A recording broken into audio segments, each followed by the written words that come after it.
প্রিয় শিক্ষার্থী বন্ধুরা, তোমাদের সকলকে অনলাইন ফিজিক্স ক্লাসরুম সায়েন্স ক্লাবে সুস্বাগতম। আশা করি তোমরা সকলেই ভালো আছো। আমি তোমাদের এসজে স্যার। আজকে তোমাদের সম্মুখে 12th ফিজিক্স থেকে মিরর ফর্মুলা এই বিষয়টুকু আলোচনা করব বলে নির্ধারণ করেছি। তো মিররের দুটি পার্ট, একটি কনকেভ একটি কনভেক্স মিরর। ফর্মুলার দুটো পার্ট, there are 3 mirrors, plane, concave, convex. তো মিররের প্রারম্ভিক আলোচনা, মিররের বিষয়বস্তু আমি পরে আলোচনা করব। শুধুমাত্র আজকে তোমাদের সম্মুখে কনকেভ মিরর অর্থাৎ অবতল দর্পণের সমীকরণটুকু আলোচনা করব। এই বিষয়টুকু ক্লাস 12 ফিজিক্সে যেমন অন্তর্ভুক্ত, বাংলা মিডিয়ামের WB বোর্ডের একই রকমভাবে this topic is also included in ISC, CBSE 12 physics also, and it's also included in CBSE class 10th and ISC class 9th physics. So this is an important topic. Okay, though in 12th physics it need to prove, but for 9th and 10th no need to prove this. এই ফর্মুলাটা 9-10 তোমাদের শুধু জেনে রাখলেই চলে। Formula is this, এটুকু জেনে রাখলেই চলে। বাট 12th-এর জন্য এর প্রমাণটুকু অত্যন্ত গুরুত্বপূর্ণ একটি প্রশ্ন, একটি অত্যন্ত গুরুত্বপূর্ণ এটি একটি আলোচনা। ওকে, দেখো আমি ইতিমধ্যে বোর্ডে একটি দর্পণকে এঁকে রেখেছি, যেই দর্পণের সঙ্গে তোমরা পরিচিত আছো। It's an concave mirror. এই কনকেভ মিররের বেসিক আলোচনা যদি বলি, বেসিক পরিচয়টুকু যদি তোমাদের সঙ্গে করাই, এই প্রান্ত, এই যে পি বিন্দু তোমরা দেখতে পাচ্ছ, এই পি বিন্দুটার নাম হচ্ছে মেরু। পিটাকে মেরু বলে বলা হয়। মেরু আসলে দর্পণের ঠিক মধ্যবিন্দু। এফ হলো ফোকাস বিন্দু, এফ ফোকাস বিন্দু। পি থেকে এফ হচ্ছে ফোকাস দূরত্ব। সিকে বলা হয় বক্রতা কেন্দ্র, সংজ্ঞা আমি বললাম না। পিসি এই দূরত্বটা হলো বক্রতা ব্যাসার্ধ। এখানে আমি এটাকে অবজেক্ট মানে বস্তু হিসেবে নিয়েছি। তার মানে পিও এই পুরো দূরত্বটা হলো বস্তু দূরত্ব বা ওপি, এটা হলো বস্তু দূরত্ব। আর এর ইমেজ প্রতিবিম্ব তৈরি হয়েছে এই পয়েন্টে, আই পয়েন্টে, তাই আমি আইপিটাকে প্রতিবিম্ব দূরত্ব হিসেবে ধরে নিয়েছি। এখানে এও হলো বস্তুর উচ্চতা আর আইএম হলো প্রতিবিম্বের উচ্চতা। তো কনকেভ মিরর ফর্মুলার আলোচনার প্রাথমিক তোমাকে যেটা বলতে হবে, একটি আলোক ওয়ে হচ্ছে বস্তু। এই বস্তু থেকে আলোকরশ্মি, একটা আলোকরশ্মি প্রধান অক্ষের সমান্তরালে এসে ফোকাস দিয়ে নির্গত হয়েছে। অপর একটি আলোকরশ্মি বক্রতা কেন্দ্র দিয়ে এসে সেই পথেই ফিরে গিয়েছে। তো এই দুটো রশ্মি মিলিত হবার জন্য এফ এবং সি এর মাঝখানে একটি প্রতিবিম্ব গঠন হলো, যেটা হলো আইএম। এই বিষয়টুকু তোমরা লিখে নেবে, এটা আমি আর লিখলাম না, এটা জাস্ট তোমাদের সঙ্গে আলোচনা করে নিলাম। এখন দেখো, এই পি থেকে ও এই দূরত্বটা বস্তু দূরত্বকে ইউ দিয়ে লেখা হয়। যেহেতু বস্তুটার পজিশন মাইনাসে, তোমরা জানো এই প্লাস মাইনাসগুলো রাইট সাইডে, রাইটে হলে সবগুলোকে প্লাস নেওয়া হয়, লেফট ইজ মাইনাস। যেহেতু বস্তুটা মাইনাসে আছে, এই দিকে আছে, দর্পণের যদি এই দিকে থাকে তবে মাইনাস, এদিকে থাকলে প্লাস। ঠিক গ্রাফ যেমন তোমরা করেছো, গ্রাফের নিয়মে, ম্যাথমেটিক্যাল গ্রাফ যেটা করেছো সেই নিয়মে। তাহলে এখানে পি থেকে ও এই দূরত্বটা হচ্ছে বস্তু দূরত্ব, একে আমি মাইনাস ইউ দিয়ে লিখে নিচ্ছি। আই থেকে পি এটা প্রতিবিম্ব দূরত্ব, এটাকে মাইনাস ভি বলে লিখলাম। পিসি বক্রতা ব্যাসার্ধকে মাইনাস আর দিয়ে লিখছি। আর এর সঙ্গে এফ এর একটা সম্পর্ক আছে, যেটা হলো r equal to 2f। PF focus দৈর্ঘ্য, দ্যাট ইজ মাইনাস এফ।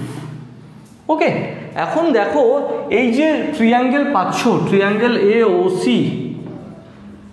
এবং এখানে এই একটা ট্রিয়াঙ্গেল আছে, এই ট্রিয়াঙ্গেল হচ্ছে MIC। এই ট্রিয়াঙ্গেল দুটো সদৃশ। কেন সদৃশ, কিভাবে সদৃশ হলো, সেই প্রমাণটুকু এখানকার আলোচিত বিষয় নয়, দরকার নেই আলোচনা করার, প্রমাণ করার দরকার নেই। শুধুমাত্র লিখবে ট্রিয়াঙ্গেল AOC এবং ট্রিয়াঙ্গেল MIC এটা সদৃশ। এখন সদৃশ ট্রিয়াঙ্গেল হলে আমি লিখতে পারি এই ত্রিভুজের উচ্চতা তার মানে AO বাই এই ট্রিয়াঙ্গেলের উচ্চতা তার মানে MI সমান এই ট্রিয়াঙ্গেলের ভূমিটা কত OC বাই এই ট্রিয়াঙ্গেলের ভূমি IC। এটা আমি লিখতে পারি, এটা 1 নম্বর দিলাম। আশা করি বুঝতে পেরেছো। তাহলে প্রথমে আমি যেটা করলাম, ধর এই AOC and MIC, these two triangle are similar according to mathematical condition. If these two triangle are similar, then the ratio of their height and the ratio of their base is same. So AO by IM this equal to OC by IC. এদের হাইটের ratio and বেসের ratio সমান হয়। Next আমি ছোট্ট একটা construction করলাম, একটা ছোট্ট একটা অঙ্কন করে নিচ্ছি, BX এঁকে নিচ্ছি। BX পারপেন্ডিকুলার ড্র করলাম, BX পারপেন্ডিকুলার টু IP অঙ্কন করলাম। ওকে, এখানে আসলে এই BX-টা না AOর সঙ্গে equal, BX equal to AO। এই ছোট্ট একটা কনস্ট্রাকশন করলাম। এখন এখানে দেখো এই একটা ট্রিয়াঙ্গেল আছে BXF, এখানে এই একটা ট্রিয়াঙ্গেল আছে, এই ট্রিয়াঙ্গেল দুটো সদৃশ, ট্রিয়াঙ্গেল BXF ও ট্রিয়াঙ্গেল MIF এরাও সদৃশ। আশা করি বুঝতে পেরেছো। দে আর অলসো সিমিলার। এখানেও তোমাদের প্রমাণের দরকার নেই যে কিভাবে সিমিলার হলো, কিভাবে আসছে, অত লেখার দরকার নেই, শুধু সিমিলার লিখে দেবে, ইটস ওকে। আচ্ছা, সিমিলারের কন্ডিশন অনুযায়ী, according to this condition, this height and this height, এই ট্রিয়াঙ্গেল দুটোর উচ্চতা ratio BX by MI this equal to, we can write এদের ভূমিটা কত, FX or XF বাই এখানটা IF। আশা করি বুঝতে পেরেছো। দেখো সিমিলার হলে কি করলাম, তাদের উচ্চতার রেশিও, এর উচ্চতা কত BX, এর উচ্চতা MI, এর ভূমিটা কত XF, এর ভূমিটা কত IF, এই রেশিও দুটো ইকুয়াল হয়ে গেল। এখন দেখো এই BX এর সঙ্গে AOটা ইকুয়াল না, তাই আমি লিখতে পারি, we can right BX equal to AO by MI. Oh, we can write this also. আর একটা কথা আমি লিখতে পারি, দেখো এখানে BX by MI নিলাম, this equal to XF. X আর P টা খুব কাছাকাছি না, X and P very nearest, so we can also write XF, this is approximate equal to PF, so we can write PF equal to IF. This is number 2. দেখো বুঝতে পেরেছো কিনা কি করলাম, এখান থেকে আলোক রশ্মি গিয়ে এখানে প্রতিবিম্ব তৈরি হয়েছে, AOটা বস্তু, MIটা প্রতিবিম্ব, দূরত্বগুলো আমি ওখানে লিখে নিয়েছি। এখন এই ট্রিয়াঙ্গেল আর এই ট্রিয়াঙ্গেল সদৃশ হওয়ার জন্য এদের হাইটের রেশিও আর এদের বেসের রেশিও ইকুয়াল।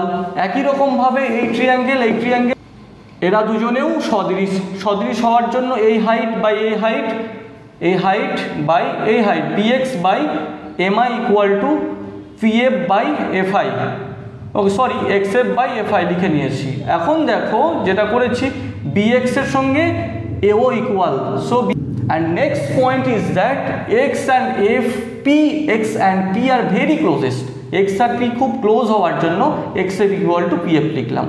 এই দুটো সমীকরণ আমি পেলাম, এটা তোমরা দেখে নাও, স্ক্রিনশট নিয়ে নাও। আচ্ছা, এখন দেখো এই 1 নম্বর আর 2 নম্বর সমীকরণের কিছু মিল দেখতে পাচ্ছি, AO বাই MI, এখানেও AO by MI। So from 1 and 2, 1 আর 2 থেকে আমরা এটা লিখতে পারি, দেখো তো 1 ও 2 থেকে পাই, 1 ও 2 থেকে পাই, দুটো অংশেই দেখতে পাচ্ছি AO বাই MI আছে, AO বাই MI সমান OC by IC, so we can write IC সমান, এখানে পাচ্ছি PF বাই IF, এই অংশটুকু আমি লিখে নিলাম। আশা করি বুঝতে পেরেছো কেনই লিখলাম OC by IC equal to PF by IF. এখন ওসি মানে কি একটু খেয়াল করে দেখো, ওসি মানে এই অংশটুকু, এই অংশটুকু মানে আমি লিখতে পারি ওপি মাইনাস অফ সিপি, লিখতে পারি কিনা দেখো তো। ওসি মানে এইটুকুটা তো না, এইটুকুটা মানে হচ্ছে OP minus CP. OP is the minus u and minus CP means plus 2f। আশা করি বুঝতে পেরেছো। Next IC, IC means this part only, only this part. So IC equal to, we can write PC minus IC মানে এইটুকুটা, তার মানে লিখতে পারি PC minus PI, PC minus PI or IP. PC is minus 2f and PI, that is IP, this is plus V. I think তোমাদের concept clear করতে পারছি। Next PF, PF is the minus F. One more thing is IF, IF is this, IF, oh IF is this. So IF equal to, we can write PI minus PF. দেখো তো ব্যাপারগুলো বুঝলে কি না। IF means this part equal to PI minus PF. So PI is the minus V and PF is minus F, so plus F. Clear? Now that in the place of OC we can write minus EU plus 2F.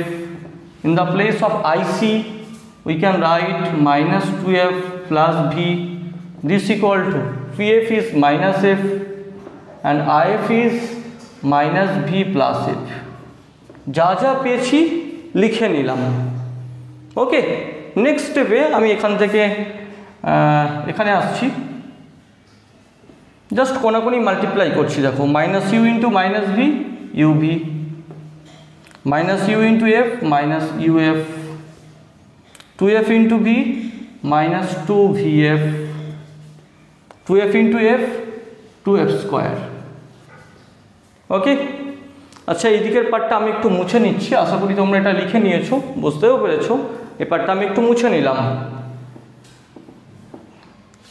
Next this equal two, এখানে এটা কোনাকুনি multiply করি, 2f square minus vf। এখন দেখো এই 2f square কেটে যাচ্ছে। Now this uv equal to, we can write minus 2fটা এদিকে নিয়ে আসছি, 2vf minus vf, this equal to, now minus uf, this equal to plus uf.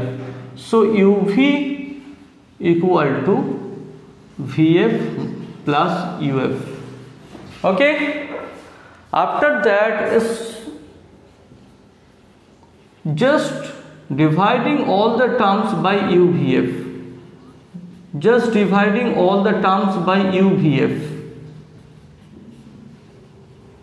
ওকে, আচ্ছা দেখো এখানে ইউভি কাট করো, কত থাকছে আমি কাট করছি না, ইউভি কাট করলে এফ থাকছে। নেক্সট দেখো এখানে ভিএফ কেটে নিলাম, এখানে ইউএফ কেটে নিলাম, তাহলে এখানে পড়ে থাকছে 1/f equal to 1/u plus 1/v। This is the mirror formula and this is the whole calculation for concave mirror. Formula is 1/v plus 1/u equal to 1/f. এই প্রুফ, এই ডিসকাশনটুকু 12 ফিজিক্সের জন্য ইম্পর্টেন্ট, 12 ফিজিক্সের লাগবে। তোমরা যারা ক্লাস 10th and 9th আছো, only this equation is needed, only final equation is needed. ওকে, আশা করি এই ছোট্ট ভিডিওটা তোমাদের উপযোগী হবে। এই ভিডিওর মাধ্যমে কনকেভ মিররের যে ফর্মুলা সেটা তোমরা আশা করি বুঝতে পেরেছো।